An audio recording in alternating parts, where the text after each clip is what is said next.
Yeah. Mo wà pa o. Èmi náà fẹ́ wà. Ẹ tí invite mi ni. Lóòótọ́ kí máa bọ̀ l'Abuja. Ṣé máa sanwó flight mi? Okay, boss lẹ fẹ́ kí n wọ̀. Mo lè wọ boss. Ṣé máa send owó boss?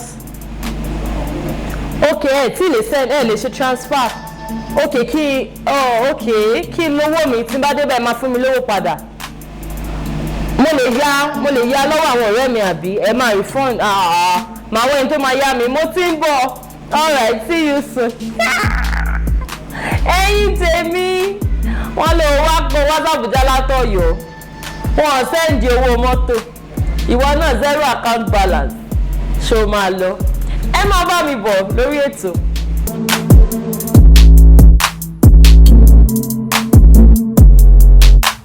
Ẹ̀yin tèmi ẹ káàbọ̀ sórí ètò. Èmi náà ni ọmọ yín Ashabi Shadola.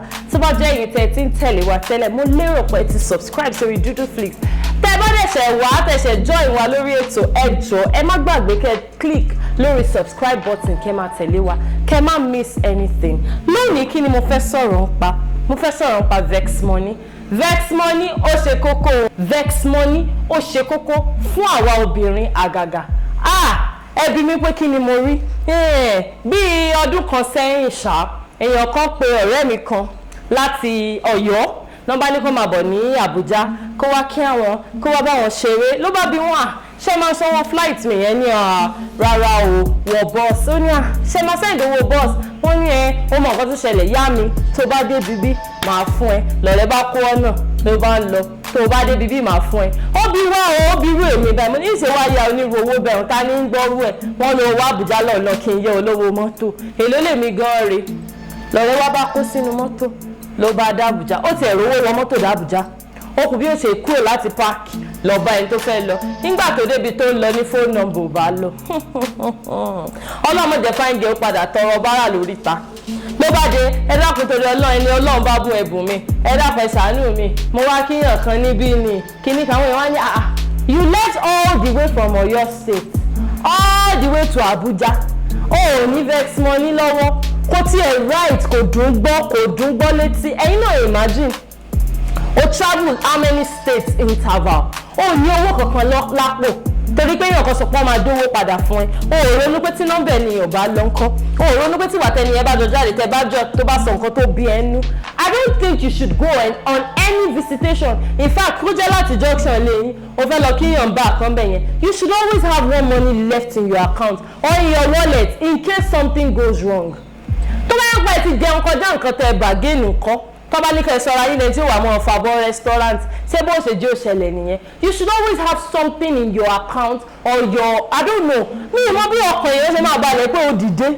Wọ́n ní kó wá gbẹ́nu sí níbi kan ẹlòmíràn yẹn gbẹ́nu sí lóbi àtẹnu gbẹ́nu sí náà àtẹnu sometimes o ẹni tẹ́ fẹ́ lọ gbẹ́nu sí lọ́dọ̀ ẹ̀ tẹ́ ẹ̀ mọ bá pò rẹ̀ ṣe rí ẹ̀ mọ̀ bóyá ìdán red ó bá débẹ̀ ó tún lọ order and disorder ẹlòmíì wọ́n pè é kó wá jayé o mọ ọ̀rẹ́ kan lọ́wọ́ ó pè bí èèyàn méjì mẹ́ta ẹ wà débẹ̀ ẹ ń tẹ́ ẹ lọ bá lórí tébù bóyá origin lásán ní mu ẹ̀yin ó bá ní I want NSC give me Jameson do you have red label do you have black label ẹ máa order ju nǹkan tó wà lórí tébù lọ tó bá sì jẹ́ mi lẹ́ni náà ẹ ṣáà lè kó mi mú ní owó àjáyé ni owó àdì mi lọ́wọ́ mú ó bá ti lé ẹni kí n sọ excuse me I need to use the toilet tó bá dìde báyìí ilé kòkó ń ta gbé yóò kù wà tiwa rẹ. So Vex Money is very I don't know báwo mo ṣe fẹ́ measure ẹ̀ ó important tí nǹkan mi bá ju important lọ Vex Money wà very important o yàtọ̀ sí ìyẹn for anything ó lè in fact láàrin boyfriend sí girlfriend Vex Money wà important ẹ̀ sí àwọn boyfriend mi tó yẹ kó tó bá bínú báyìí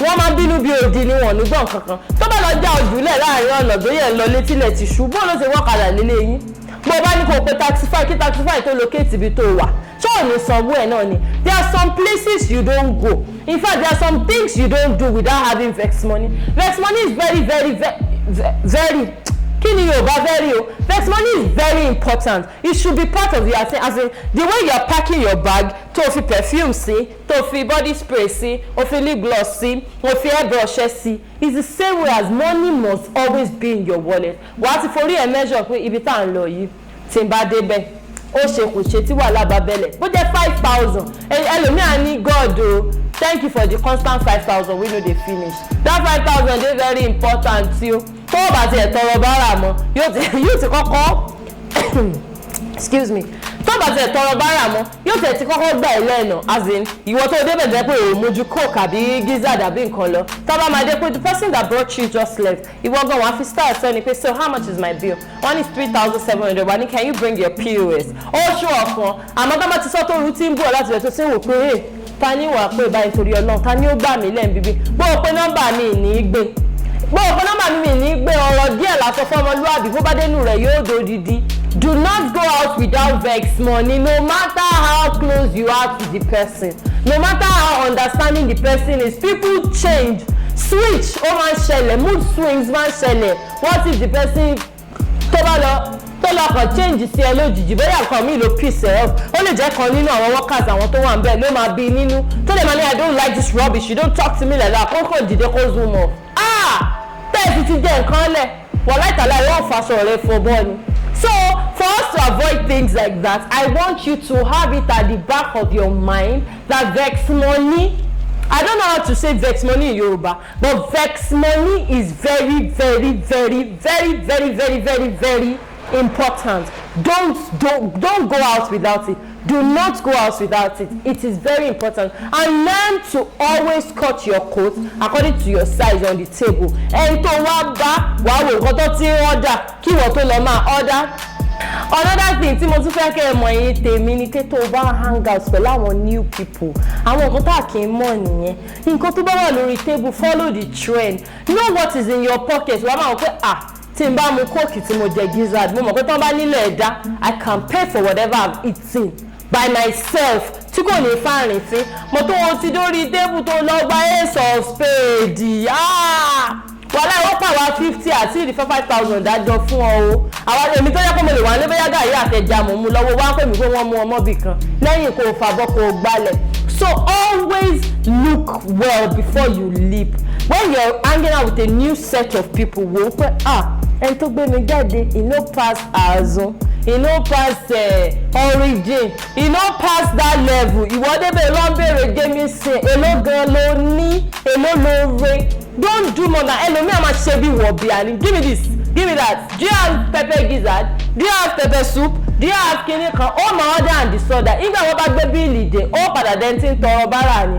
Be careful about what you order when you go out with people.